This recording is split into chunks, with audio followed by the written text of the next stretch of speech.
ভারত তার প্রয়োজনীয় মোট তেলের 85% বিদেশ থেকে আমদানি করে। তাই সরকার চিন্তা করে পেট্রোলের সঙ্গে ইথানল মেশালে বিদেশ থেকে তেল আমদানি কমে যাবে। কারণ ইথানল তৈরি হয় দেশে প্রচুর পরিমাণে উৎপাদিত আখ ও ভুট্টা থেকে। ফলে দেশীয় কাঁচামাল ব্যবহার করে দেশেই ইথানল উৎপাদন করলে প্রচুর বৈদেশিক মুদ্রা সাশ্রয় হবে সরকারের এবং পরিবেশ বান্ধব হওয়ায় দূষণও কমবে। পরিসংখ্যান দিয়ে সরকার দাবি করেছে পেট্রোলে ইথানল মিশ্রণে 2014 সাল থেকে এখনো পর্যন্ত সরকারের 1.90 লক্ষ কোটি টাকার বৈদেশিক মুদ্রা বেঁচেছে এবং কৃষকরা 1.50 লক্ষ কোটি টাকা বেশি পেয়েছে। তবে জনতা ইথানল মেশানো নিয়ে একাধিক প্রশ্ন তুলেছে, কিন্তু তার কোনো উত্তর নেই কারো কাছে। জনতার প্রশ্ন 1, প্রতি লিটার পেট্রোলে 20% বিকল্প বেড়ে গিয়েছে। তা সত্ত্বেও সাধারণ জনতার জন্য পেট্রোলের দাম সস্তা হয়নি কেন? সরকারের লাভ হলে জনতারও তো লাভ হওয়া উচিত ছিল। প্রশ্ন 2, ইথানল কেনার দাম সরকার প্রতি বছর প্রকাশ করে। 4 বছর আগে ভুট্টা থেকে উৎপাদিত ইথানলের দাম ছিল 53 টাকা লিটার, বর্তমানে তা বেড়ে হয়েছে 72 টাকা লিটার।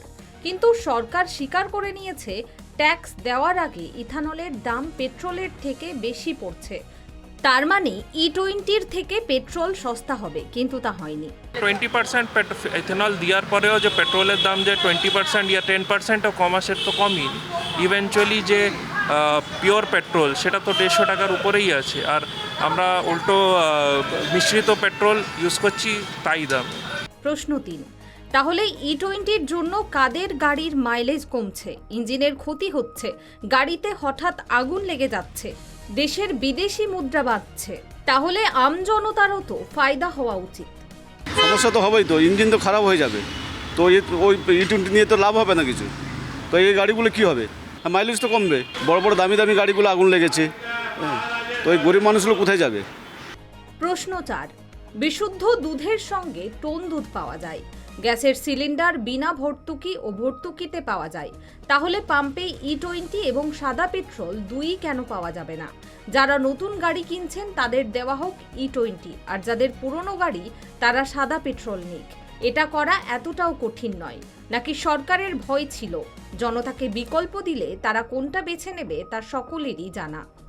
প্রশ্ন 5, আরও একটা প্রশ্ন উঠছে, ইথানল তৈরি হয় আখ ও ভুট্টা থেকে।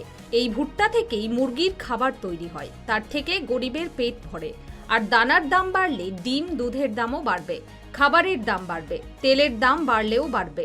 কিন্তু জানা গিয়েছে ইথানলের চাহিদা দেশে এতটাই বেড়ে গিয়েছে যে ভুট্টা বাইরে থেকে আমদানি করতে হচ্ছে। বিদেশি তেল আমদানি কমাতে গিয়ে বিদেশি ভুট্টা আমদানিতেও না খরচা আরও বেড়ে যায়। অর্থাৎ পেট্রোলের পুরো ট্যাক্স আর ইথানল মহার্ঘ। Bureau report, KTV Bangla.